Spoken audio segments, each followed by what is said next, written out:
Police स्टेशनवर जर तुम्ही गेला, एखाद्या अधिकाऱ्यासमोर तुम्ही गेला आणि तिथं तुम्ही जर सर्वसामान्य लोकांचे विषय मांडत असाल आणि ते विषय मांडत असताना, गरिबाचे मुद्दे मांडत असताना पुढचा अधिकारी जर मोठ्या आवाजात तिथं बोलत असेल तर तिथल्या तिथं बोलायचं, आवाज खाली.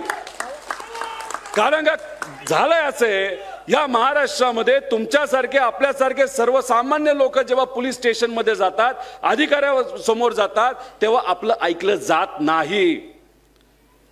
अहो, बीड मध्ये जर आपण बघितलं, ईश्वरी मुंडे नावाची एक महिला 2 वर्ष झाले, म्हणजे 650 दिवस पेक्षा जास्त झाले, दररोज पोलीस स्टेशनला तिथं जात आहे. मागणी काय? तिच्या पतीला मारलं गेलं.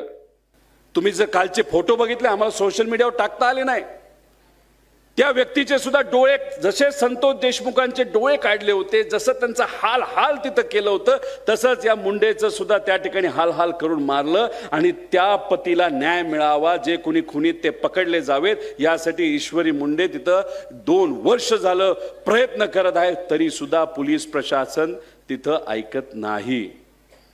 आणि मग अशी परिस्थिती असेल तर मग हे जे कुठले अधिकारी असतील, जे सत्तेतल्या लोकांचं तिथं ऐकत असतील, तर मग काय करायचं? आपण रस्त्यावर उतरायचं, तिथं लोकांची भूमिका मांडायची.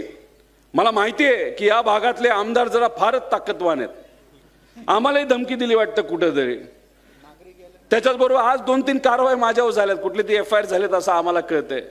अहो, आम्ही ईडीला नाही घाबरलो तर तुम्हाला काय घाबरणार आहोत? आणि जेव्हा लोक आपल्या बरोबर असतील ना, अजिबात कोणाला घाबरायचं नाही. त्यामुळे ठीक आहे, 7-8 महिने थोडंसं गेले आपले, पण याच्या पुढे आता लढायचं. अध्यक्ष महोदय आहेत, सर्व हे मोठे नेते आहेत, यादी वाचत होतो, अजून जर 10 नावं टाकले असते तर अर्धा तास ते यादीमध्येच गेला असता. पण एक मला अध्यक्ष महोदयांना इथं विनंती करायची आहे, पिंपरी चिंचवड हे विचाराचं शहर आहे. आदरणीय पवार साहेबांनी प्रामाणिकपणे या शहरासाठी खूप काही केलं, कारण या शहरावर पवार साहेबांचं प्रेम आहे. ते जेव्हा मंत्री होते केंद्र सरकारमध्ये, 6-6.5 हजार कोटीचा निधी या भागातल्या प्रमुख शहरांना दिला होता. 250 ते 3,000 कोटी निधी हा या शहरामध्ये दिलेला आपण सगळ्यांनी डोळ्याली बघितलेला. का? कारण जी जी कामं आपल्या सर्वांना आत्ता सुद्धा दिसतात, त्याचा अभिमान हा आपल्या सर्वांना आहे. ती कामं जर कोणामुळे झाली असतील तर आदरणीय पवार साहेबांनी त्या काळामध्ये निधी दिला म्हणून तिथं झाले. या शहरामध्ये एखाद्या साध्या कंपनीमध्ये जेव्हा अडचण येत होती ना, तर लोक कोणाला भेटत होते? तर पवार साहेबांना भेटत होती. आणि पवार साहेब एका फोनवर तिथं असणाऱ्या लोकांची कामं करत होते. आज काय परिस्थिती? जर गरीबाला कुठली अडचण आली तर कुठं जावं लागतं? आहे का आपल्याला कुठं ठिकाण जायला? नाही. मग हे शहर, तिथं असणारे जे लोक आहेत, त्यांचं मन तर इतकं मोठं आहे. महाराष्ट्रातले तमाम महाराष्ट्र कानाकोपऱ्यातून लोक इथे येऊन राहिलेली आहेत. इथं असणाऱ्या गावकऱ्यांनी, इथं असणाऱ्या लोकल लोकांनी या सर्व संबंध महाराष्ट्राला आपले लोक म्हणून स्वीकारलंय. म्हणजे हा मिनी महाराष्ट्र आहे. आणि हे मिनी महाराष्ट्रामध्ये आज जर इलेक्शन तिथं असेल तर आपल्याला पूर्ण ताकदीनेच हे इलेक्शन लढावं लागेल, असं आम्हाला त्या ठिकाणी वाटतं. घ्या परदेशात भरारी, तेही सर्वसामान्यांना परवडणारी. 1 रुपया भरा आणि थायलंड मध्ये फिरा. सचिन इंटरनॅशनल घेऊन आले आहेत जगातली सर्वात स्वस्त परदेश टूर.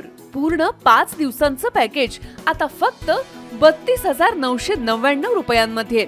पॅकेज मध्ये विमान प्रवास, हॉटेल, ब्रेकफास्ट, ट्रान्सपोर्ट आणि प्रेक्षणीय स्थळे. सचिन इंटरनॅशनल 18 वर्षांपासून पर्यटन क्षेत्रातील एक विश्वसनीय नाव. सचिन इंटरनॅशनल सोबत मनसोक्त फिरा. संपर्क 7767989898.